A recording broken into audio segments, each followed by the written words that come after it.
লোক দেখানো মায়া সবার কাছে কখনোই সম্ভব না। আবার এমন এমন কিছু কিছু মানুষ আছে তাদের কাছে অসম্ভব কোনো কিছুই নেই। যেমন লোক দেখানো মায়া কিভাবে হয়? লোক দেখানো মায়া হচ্ছে, যেমন আপনি দূরে থাকলেন, আপনাকে নানান ধরনের কথা বলে আপনাকে মায়া করবে, কারণ আপনি হচ্ছে দূরে।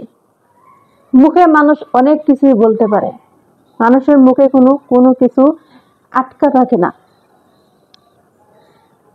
ফোন করে আপনাকে জিজ্ঞেস করবে তুমি কেমন আছো, ভাত খাইছো কিনা, কি করছো।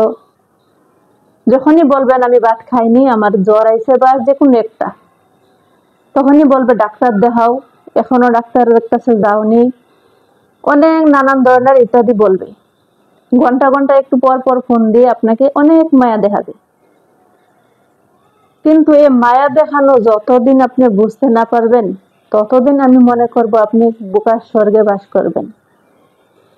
এই মায়া দেখানো বিশ্বাস করে আপনি তার কাছে যায় 1 থেকে 2 মাস থাকেন, তখন বুঝতে পারবেন যে সে মায়াটা কতটুক থাকে। আর সত্যি কি তার এই লোক দেখানো মায়া ছিল না সত্যিকারের মায়া ছিল, আপনি নিজেই কিন্তু বুঝে যাবেন। লোক দেখানো মায়া কেন করে জানেন? আপনার কাছ থেকে নিতে পারবে, আপনার কাছ থেকে খেতে পারবে। একটি মুখের কথা বলে যদি আপনার কাছ থেকে নিয়ে আমি খেতে পারি, চলতে পারি, তাহলে আমার মুখের কথা বলতে সমস্যা কোথায়? মুখ দিয়ে মানুষ অনেক কিছু বলতে পারে, কিন্তু বাস্তবতা করে দেখানো, করা, মায়া করা অনেকটাই কঠিন। একটা মানুষের পিছনে সময় দেওয়া, একটা মানুষকে যত্ন করে খাওয়ানো পরানো অনেকটাই কঠিন। কিন্তু দূর থেকে অনেকে অনেক কথাই বলতে পারে, যে আদৌ এই মানুষটা ভালো না, এই মানুষটা দেখতে পারে না, এই মানুষটার কথাবার্তা ভালো না, কিন্তু মোটেও কিন্তু তা না। সাধারণত আমি একটু বুঝাই, যারা প্রেম ভালোবাসা করে তাদের সম্পর্কটা কিন্তু অনেক অনেক মায়ার, অনেক মায়া কিন্তু তাদের জড়িয়ে থাকে। একজনকে ছাড়া কিন্তু একজন বাঁচতে পারে না, একজনের সাথে একজন কথা না বললে সে কিন্তু থাকতে পারে না।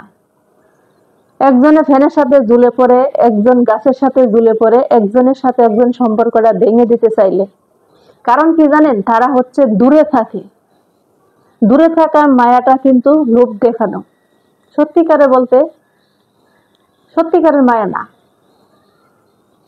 যখনই তাদের ফ্যামিলি গার্জিয়ান তাদেরকে এক করে দেয়, তখনই কিন্তু বড় জোর 1 বছর তাদের সম্পর্কটা ভালো থাকে, তারপরে হচ্ছে ঝগড়া ঝাঁটি, কিল্লাকিলি, মারামারি, নানান ধরনের কথাবার্তা।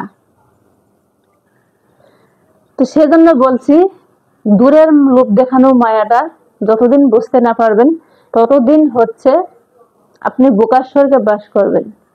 কারণ দূরে থেকে কিন্তু মানুষ নানান কথা বলতে পারে, এটাই স্বাভাবিক, এটাই বাস্তবতা। আপনারা মানেন বা না মানেন, এটাই কিন্তু সঠিক। হয়তো বুঝতে কষ্ট হবে, মানতে কষ্ট হবে, কিন্তু এমন এমন অভিনয় করবে যা আপনার গর্ভধারিণী মা ফিল করবে। গর্ভধারিণী মা হচ্ছে একবার শাসন করবে, একবার রাগ করবে, একবার ভালোবাসা দেবে, কিন্তু এটা কিন্তু তার মন থেকে না। আপনাকে ভালো পর্যায়ে রাখার জন্য, আপনাকে ভালো করে বোঝানোর জন্য, আপনার জীবনটা ভালো হোক সেটা সে চায়। সেজন্য রাগ, অভিমান, ঝগড়া, শাসন সবকিছুই প্রয়োজন। এমন কিছু কিছু মানুষ আছে দেখবেন তাদের মুখের এত মিষ্টি কথা যা আপনি বলতে তার প্রতি বাধ্য। আর এমন কিছু কিছু মানুষ আছে দেখবেন তার ব্যবহারটা মোটেও ভালো না, তার ব্যবহারটা এমন ভাবে করবে যে একবারে তিতা। কথা ভালো না, ব্যবহার ভালো না, তার কথা একদমই ভালো লাগে না।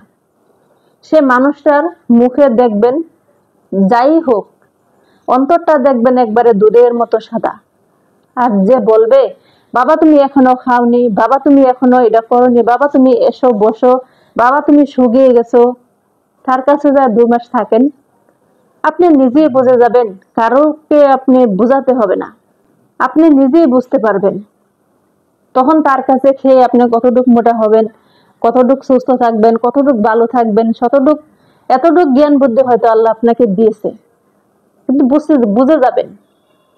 বুঝতে মানুষের এমন কোনো জিনিস বাকি নেই যে মানুষ বুঝে না। তারপরেও কিন্তু কিছু কিছু মানুষ না বোঝার মতোই থাকে। এই যে চলনামুখী কিছু মানুষ থাকে, তাদের ভাষাগুলো বোঝার বয়স কিন্তু, বুদ্ধি জ্ঞান কিছু কিছু মানুষের থাকে না।